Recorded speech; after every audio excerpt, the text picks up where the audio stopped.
The moderator for today's event is Gavin Freeguard. Hi, nice to see you, and over to you. Thank you very much, Alice. And hello, everyone. Welcome to today's CogX event on AI governance, the role of the nation in a transnational world.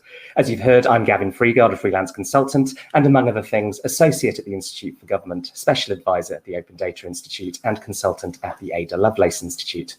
It's wonderful to welcome so many of you to the Ethics and Society stage for what promises to be a stimulating discussion. And I know on a day of ridiculously warm sunshine here in London, one that will bring more light than heat. So AI governance, the role of the nation in a transnational world. It's been a busy few months for artificial intelligence internationally. The European Union has published its proposals for AI regulation. The Biden administration has talked of innovation and setting the rules of the road. The communiqué from last week's G7 mentioned rallying partners around an open and human-centric approach to artificial intelligence.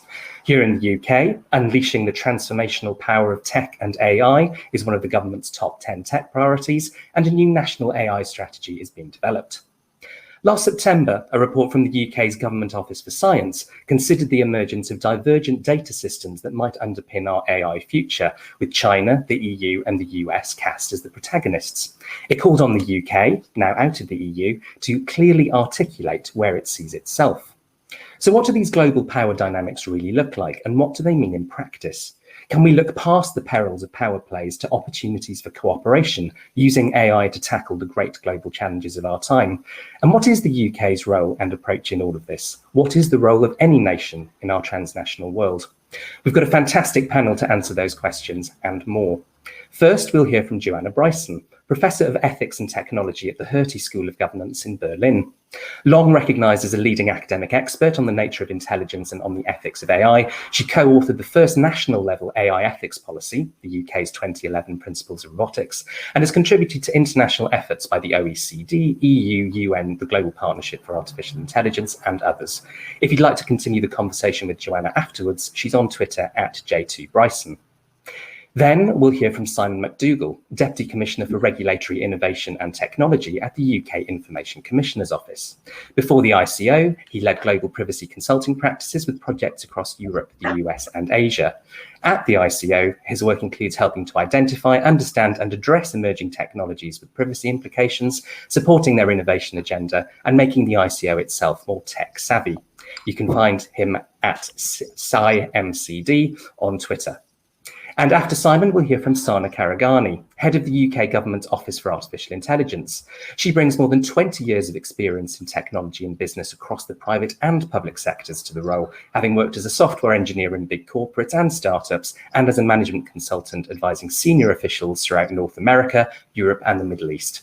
The Office for AI is currently working towards the UK's new national AI strategy. Sana is on Twitter at SanaKB. Each of our speakers will give us their opening thoughts for about 5 minutes each. I'll then ask them a few more questions. And then for the last 10 minutes, we'll go to your questions. So do keep them flowing. We'll be wrapping up at 1:40 p.m. BST. So without further ado, Joanna, over to you. Well, thanks so much for having me here, and thanks for that great introduction.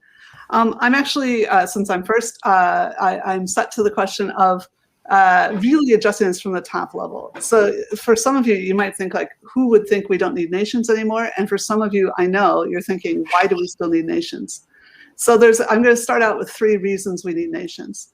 First of all, there's just geographic contingencies. It matters to you, like whether your neighbor has fire insurance, you have mutual interests in clean water, clean air, roads, garbage collection, those kinds of things. So we definitely need some kind of geographically localized coordination.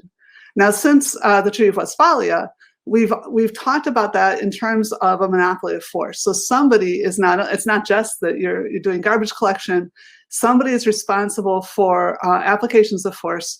And of course we have private policing, but there's a difference between policing and warfare. That's why it's unethical to have robots kill in civil contingencies, which is the UK Principles of Robotics, the first principle, which is actually not in the OECD principle. Anyway, the point is that you don't want to have more than one entity in a region that is applying lethal force in the way, they're able to declare war. And when you do, things tend to fall apart and go really horribly, and people suffer a lot.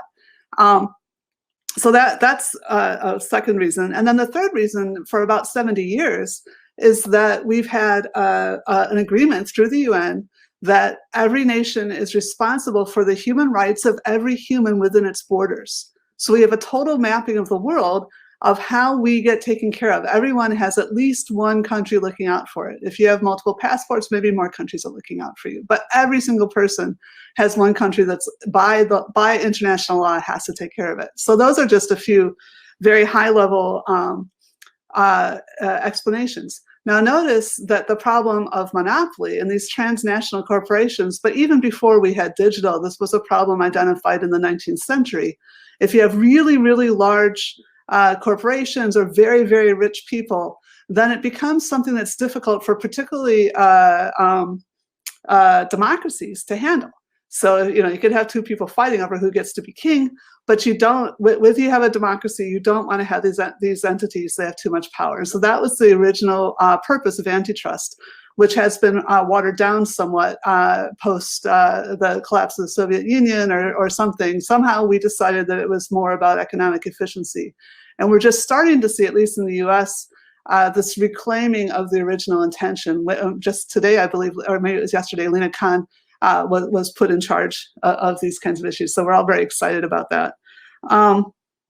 So I want to say that that one way that we have successfully in Europe, I'm in Berlin now, challenged the problems of large monopolies is by being just a large enough market. So these aren't like other kings fighting with us over our territory. They're just organizations that want to sell us stuff. And we're able to say, well, we only want certain kinds of products as long as we have a large enough market that it's worth their time to meet our goals. And so that was something that, of course, was originally negotiated with the UK in place. And I just was on a panel yesterday in another context, not Khareghani, I'm sorry, where I heard that there's a coordination agreement which the UK is welcome to join if they want to around the AI regulation. So, and in fact, Norway and Switzerland have already joined the EU on that coordination agreement around the AI regulation. So finally, I want to talk about a question of how many jurisdictions should we have? So if we have something like the EU, and we just heard like the UK is kind of going at its own, good luck trying to get the corporations to sign up for your 80 million people, right? But if how many jurisdictions does it make sense to have? And some people are claiming that basically there's really only two. There's America and there's China, and that's it. Could I have that slide? So this is the kind of information that people use to try to show that. This is a bubble chart. It's misinformation here, incidentally. It's a bubble chart showing the largest corporations by market cap, and it makes it look like, that China and the USA are going at it. Now, if you look even carefully at this graph, you notice that China includes Japan and South Korea, which is obviously false. Okay. Let me show you a better graph that's not misinformation. This is something I compiled with my collaborator, Helena Malikova, of the Director General of Competition at the EU, but this is not part of her work. This was something she did in her free time. We looked at, for every company that had at least 2 patents in one part of the WIPO database that you could plausibly call AI. So we're just trying to get a more objective thing, not just looking at the largest market capitalization, but looking at all the small ones too and adding them together. Because we know that, as I just mentioned, monopoly is a problem. So you don't necessarily want large companies. So what you see on the x-axis on the bottom there is market capitalization. What you see on the y-axis is the number of patents. And if you look at the bar graph over on the right, what you see is that the European Economic Area and China are not that different in terms of patents. They are different in terms of market capitalization. But again, looking at that bigger graph, China seems to decide to play the national champion game, but keep 2 companies right at this particular size that they like. The rest of the world is not doing badly. There's a lot of market capitalization, and a lot of the market capitalization in Europe is actually in Switzerland, incidentally, outside the EEA. And look at all those patents, but look, all those combined are not connected to the level of America. So when I hear people say, "Oh, Europe, you stop trying to do things. You might break things, and then China will win."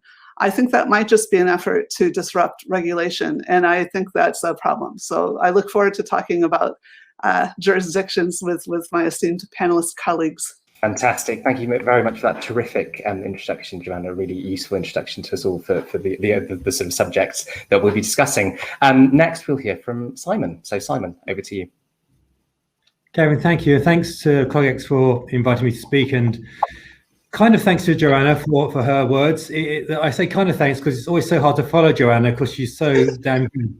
And so to say anything interesting after that kind of massive big picture stuff is tricky. I think from a UK regulator's point of view, I'm going to try and talk through a couple of different perspectives on how this all comes together. And I'm thinking about what is a novel challenge and what is a less novel challenge.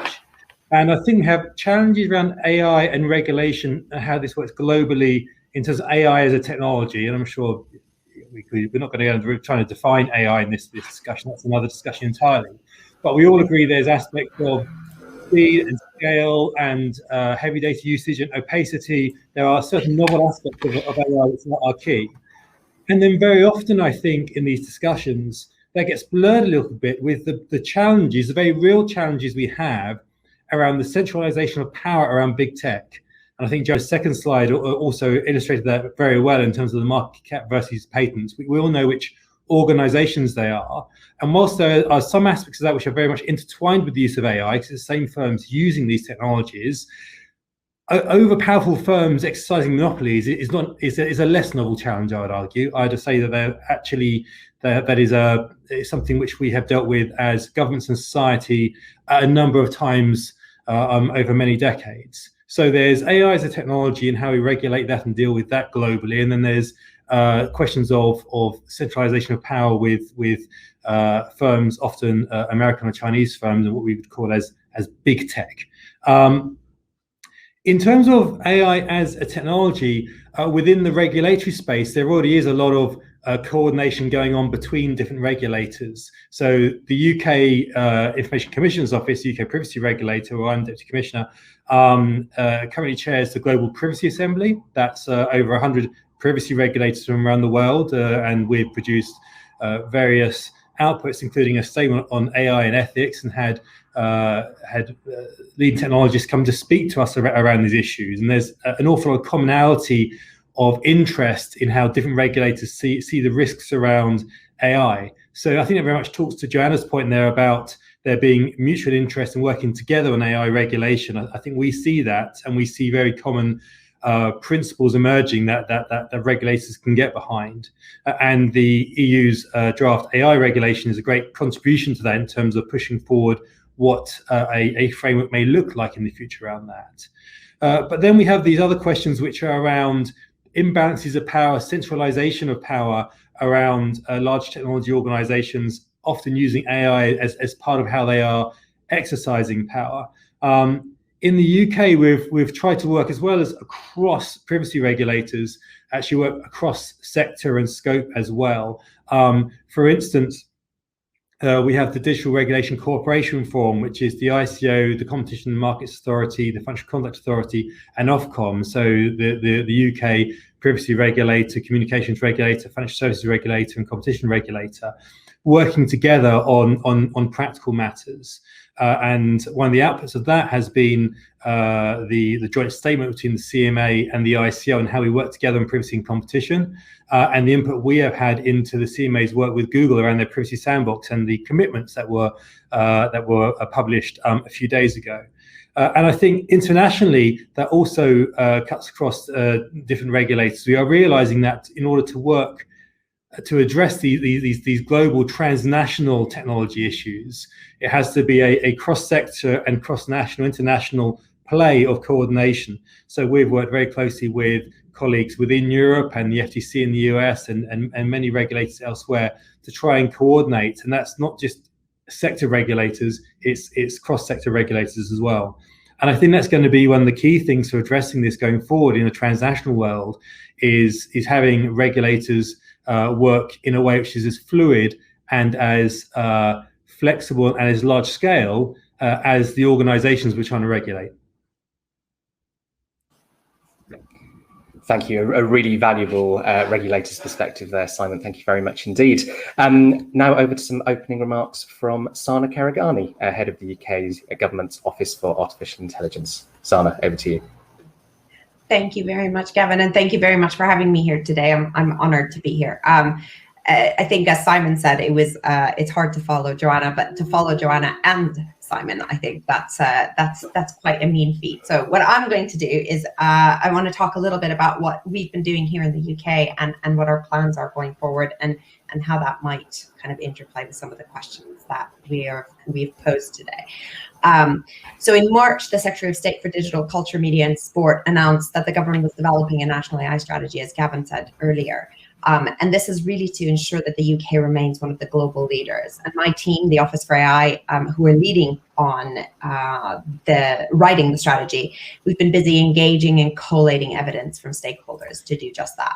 So a very brief potted history on how we've gotten to where we are. In 2017, Dame Wendy Hall and Jerome Pesenti did an independent review on how to grow the AI industry in the UK. Recognizing that this is an area the UK is good at and also has a history of pioneering. Obviously, lots of things have changed since then. In 2018, we announced an AI sector deal, which is a near £1 billion package of support from government and industry to help grow the ecosystem and bolster the partnership between government, business, and academia. And we also established 3 bodies to help deliver the ambitions around AI. So this is the Office for AI, which I lead, whose mission is to drive responsible and innovative uptake of AI technologies for the benefits of everyone in the UK. It is the UK's AI Council, which is an expert committee formed of independent members from industry, academia, and civil society to help provide advice across government on AI, but also really to be a conduit for government between the AI ecosystem and community and the government. So a kind of a loud or a two-way loudspeaker, if you will. And then finally, it's the Center of Data Ethics and Innovation, which was another independent advisory body that's set up to investigate and advise the government on how to maximize the benefits of AI and data-driven technologies whilst being aware of the risks. We've been super busy over the last few years delivering on the commitments that were made in the sector deal. I'll touch on a few of these. So on skills, for example, we have worked with colleagues across UKRI, Institute for Coding and others to increase the number of PhDs by 1,000 per year, attending across 16 new centres for doctoral training across the UK. We have created, with colleagues, 100 industry-funded master's placements. In order to help shift the dial on diversity, we've introduced 2,500 conversion courses at master's level. This is about getting students from non-STEM backgrounds to start taking courses in AI. And this also included 1,000 scholarships for people from underrepresented groups. And finally, we created fellowships, the Turing AI fellowships. This is in partnership with Alan Turing Institute and UKRI. And this is really designed to attract the best and the brightest here in the UK. We did some work early on on data sharing with the ODI. That work on data institutions has continued at the ODI, and they've been looking in particular with the NHS and the action against age-related macular degeneration at sharing retinal scans to help improve diagnosis. We all know what an important role data plays, and data sharing is hugely important in order to make that make very important data from that we hold in the public sector available more widely. The AI Council has also worked with Ada Lovelace on legal mechanisms for data sharing. And there are organizations like the Food Standards Agency who are looking at trust frameworks to encourage better data sharing to solve all manner of challenges in food supply chains. So reducing waste, all sorts of different challenges there. So lots of work happening under data. In international, other than our bilateral agreements that we've been making with like-minded countries, we are founding members of the Global Partnership on AI. I know Joanna is a representative from Germany in the Global Partnership. This is the first intergovernmental initiative with a permanent for these recommendations, as well as the conversations that they have been helping us lead in information gathering from the ecosystem in order to feed into an ambitious new national AI strategy for the UK, which we are doing. One plug for everyone who's listening, the AI Council working with Alan Turing Institute have a consultation that's open at the moment for anyone to feed into. So if you haven't done so already, please do go onto the Alan Turing website. You'll find a link to the survey, and get back to us. Let us know what you think and what the important things are that we should be addressing in this national AI strategy. So I'll leave it there, but very excited to be talking on these important topics with Joanna and Simon and Gavin. Thank you. Back to you. Thank you very much, Sana. A really useful overview of everything that the UK government is currently working on. I think it's a sign of a good event when the backstage chat is as lively as this one is. And there's lots of discussion at the moment about sort of transparency, opacity, and sort of the responsibilities of those things and how accountability should work. Joanna, I think you wanted to pick up on a point that Simon made in his opening remarks. I'll hand over to you. Oh, yeah. First of all, apologies if I drop out. I am wired. I don't know what's going on. But anyway, I really think one of the things I strongly disliked about the European Union white paper, which I am relieved is somewhat missing from the AI regulation, is this idea that AI is necessarily opaque. It can be made opaquely. It's very easy to do that, but if that's a design decision. And people think like, oh, you're saying that we have to have logical AI, we can't have like the deep learning or anything like that. No. The point is that we are responsible for how we build AI, and we should be responsible for keeping track that we did that correctly, that we tested it, we designed it, that we're monitoring it, that we're doing all the right things, that we're following best practice. And that's true whether we're thinking about, bias, or whether we're thinking about cybersecurity, or whether we're thinking, all the best practices. It's just like any other manufactured output. We should be able to demonstrate that we've practiced due diligence, that we've followed the best practice, that we've avoided the worst practice, and otherwise we should be held liable for the errors that we've made. Famously, the Facebook was found to have behaved very badly by the ICO and then fined for £2 million. That's not good enough. So I think we're all looking to see, and again, in the AI regulation, that the EU will be, all the nations will be obliged to have regulatory bodies that have enforcement and have enforcement teeth, but also just to get the AI companies up to the standards of a normal software company. Just because you think you do AI doesn't mean that you don't need to keep track of being able to have an audit trail that people can go through and make sure you've done the right things. And the C-suite should care about this a lot, just like they care about cybersecurity. They should care to know that their software is built well and that they can defend that they follow good practice. Thanks, Joanna. Simon or Sana, I'm not sure if either of you would like to come in on that before we go to some audience questions. I'd just only say I'm in violent agreement with Joanna, which was what we were discussing in the chat backstage. I think in the early days of AI, it was a useful thing for lazy design to say, well, it has to be opaque.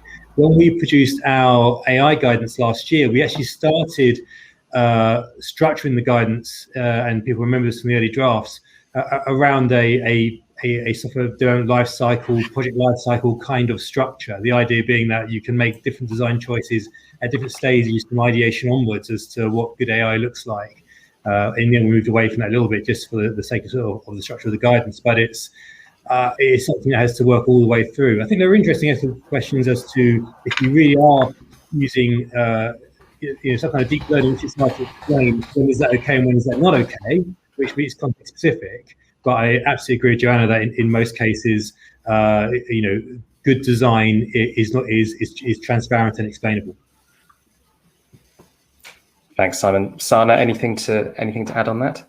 I mean, I agree with what Joanna said there too. I don't think hiding behind opaqueness is the way to go, and I also don't think that we should be holding AI up as something, and saying, well, just because it's this, it gets special treatment. I think there are, it's really, really important, the applications, right? The applications of AI and how they are manifest themselves, because AI in itself as a whole thing is a whole different beast, and it's a weird and difficult question to try and address. So the applications are really important. But on the opaqueness point, I think one of the things that for me is really important is what we mean by that, right? Because it's not about trying to actually understand specifically everything that happens from the beginning to the end. Maybe it is, depending on what situation we're in. But it's being able to use and identify and define these words in a way that makes sense for the specific situation that we're talking about. And some of the things that worry me more are the unintended consequences, right, of artificial intelligence, like of allowing these algorithms to execute a set of code that whereby the reasoning is solving for a commercially driven endpoint, which actually has unintended consequences for society. So, maximizing time, giving you preference, starting the next show, for example, on Netflix, keeping you online a lot longer than you should be. Putting you in an echo chamber, those kinds of unintended consequences that happen as a result of the way that we set up these algorithms is equally as important as questions like opaqueness. Thanks, Sarah. We've got 10 minutes left, so I'm going to start going to audience questions. I'll kick off with one from Mike Nash, who says, global AI governance will be key to the confidence of the technology and wider societal adoption. However, how do you address countries that don't want to play ball? And there's a related question from Robin Carpenter to Joanna as well, which is related to that, which is, could Joanna elaborate on her comment about the tactics used to stifle governance, so how bad actors might try to make all of that much more difficult? And I'll go to Joanna first, then Simon, then Sana. Okay. So the way that the GDPR has worked is just to basically try to keep our own playpen clean, right? And so we can't tell people what they do in their own countries. I mean, we do a little bit, again, with these globally agreed human rights agreements. But I think there's an exaggeration that people assume that that if we have bad products, that we can't tell that they're being misused. I do think we need to build capacity to proactively check to see if there's evidence that people are retaining data and using it inaccurately to predict against us. But I think this also ties into a question of, for example, cyber war, cybersecurity. We have seen, actually, there's a couple of questions here about coordination. We have seen countries coordinate to, partly, again, this could be just emergent, but that you can't tell which country is the one that actually is causing the problem, and they run their attacks through each other, right? So that they're trying to make sure that there isn't coming back to it. But the interference with governance also involves things like just shell companies, just trying not to be taxed and trying to avoid a disruption that way. Let's see, I feel like I'm wandering a little bit. I'm conscious of time, so I think I'll pass the baton and come back if I think of another piece to say. Thanks, Joanna. Simon, all of that must be quite challenging as a regulator to deal with. It is. And as Joanna said, there are some regulatory instruments the GDPR has a level of extraterritoriality in its scope, but it mainly seeks to influence other countries through access to the EU, and obviously UK GDPR access to the UK, in terms of you've got to have either a representative here or an organisation here as such that the regulator can get hold of. But there's also the thing I'd build on there is that there is also just a lot of practical cooperation between regulators nowadays. If you look at, say, the launch of Libra, now Diem, as a scheme, a cryptocurrency scheme, then that alarmed a lot of regulators and central banks around the world, and there was coordination and discussion between those entities trying to understand what was going on there. I think there are other things we can learn. If we look at financial services, the financial services world is very good at bringing together different regulators from around the world when it's dealing with the global bank. They'll have regulatory colleges where they all get together to talk about a JP Morgan or Goldman Sachs involving regulators from different countries.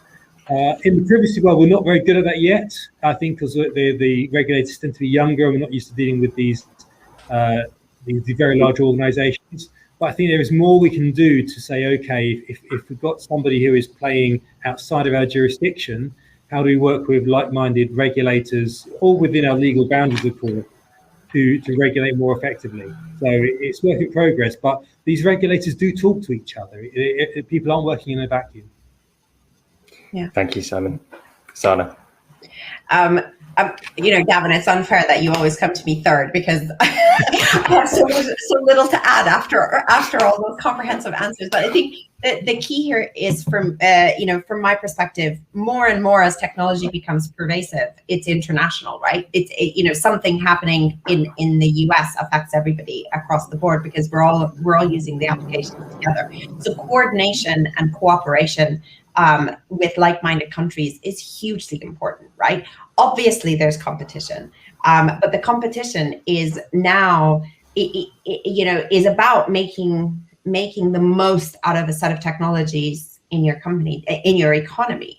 But it's not at the expense of bad technology. So one of the things that we've been saying for a while, and then I have stolen this from somebody, but it is now I kind of could tattoo this across myself, is that responsible AI, safe and ethical responsible AI, is the only basket, right? When you talk about putting all your eggs in one basket, that is the only basket. There shouldn't be any other basket, right? If countries are succeeding and leading in creating these technologies, but don't have things such as human rights and ethical principles and moral principles that sit around the creation of these technologies that the rest of us agree with, then why should we use it? Why would we buy it? I mean, the only answer is safe and ethical AI, and the way to it is through international cooperation and collaboration. So via the regulators, via fora such as the Global Partnership on AI, the OECD,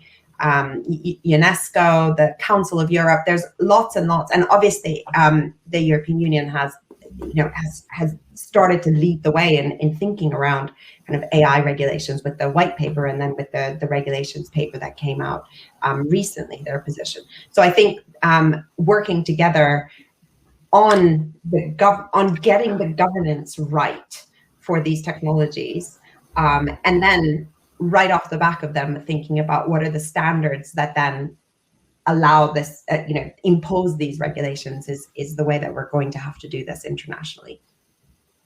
Thanks, Sana. I'll come to you first on the next question. We've got about 3 minutes left, so if we keep answers short. So this is adapting a question that Robin Carpenter asked, which was, do you have any examples of an organisation that demonstrates AI trustworthiness well? And I suppose, Sana, if we could expand that question a little bit to which sort of countries are you looking to as you think about the UK's AI strategy that we can learn from? Yeah, so there are, and as I was saying, I think we have a number of countries that we work very closely with. It wouldn't surprise anyone, if I named a few of them. But obviously, Canada has a very similar kind of principles as the UK. That we very recently, the US has been making huge amounts of movement on AI in under its new administration. Europe as well, we've been working very, very closely with, and we're involved in the expert advisory group that influenced the original white paper. So there are a number of countries, Singapore, lots of countries worldwide that we work very closely with in terms of what they are doing, what they're looking at, and how they're approaching these questions. But and in terms of international fora, the OECD, we have signed up to the OECD AI principles. And as I mentioned earlier, we're founding members of the Global Partnership on AI. And in fact, we have many UK representatives that sit across the working groups. And Joanna Bryson is Joanna Shields is one of the chairs of the steering group as well for GPay. So I think there are a number of areas where the UK is very open to collaborating, cooperating across these kinds of questions. Excellent, thanks, Sana. Simon. So I'll be quick, but I think one way in which we've seen firms build trustworthiness, demonstrate trustworthiness, is by working with us and with other regulators when we've got innovation schemes going. So I'll plug here the ICO's regulatory sandbox. Other sandboxes are available, but we've had a whole range of firms go through this, a number of using AI, other aspects of data analytics along the way as well, and working quite collaboratively with us in a very transparent way to address tricky questions in what they want to do and understand how they can do it in a compliant fashion. So if you want to look at the big list, just Google ICO sandbox and it will come up. We had OnFido in there who do stuff on KYC and take on, and they were trying to look at bias in data sets, facial recognition. Tonic Analytics were in there as well for stuff to do with Galileo. I think that's one way in which organizations can demonstrate trustworthiness is talking with regulators and authorities, accepting that there are risks to address, but then being transparent in how they're working through those risks. Brilliant. Thanks, Simon. And very quickly, over to you for the final word, Joanna.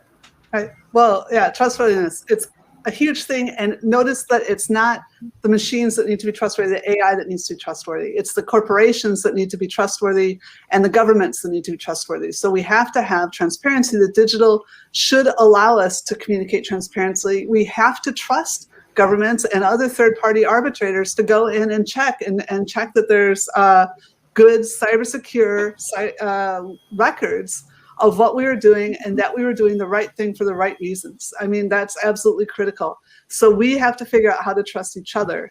And the technology is an intervention that might actually help us do that better. I think thinking about the humans behind the technology is the perfect note on which to end. Just to say, I think a few people have asked for a copy of Joanna's slides. If you Google Bryson Malikova WIPO, you should be able to find the slides online. All that remains for me to say is, first of all, a huge thank you to all of you in the audience, and sorry to those of you whose questions we couldn't get around to. I think we could have gone on for another few hours talking about all of the issues that we've raised today. But please join me in a huge virtual round of applause for our fantastic speakers this afternoon.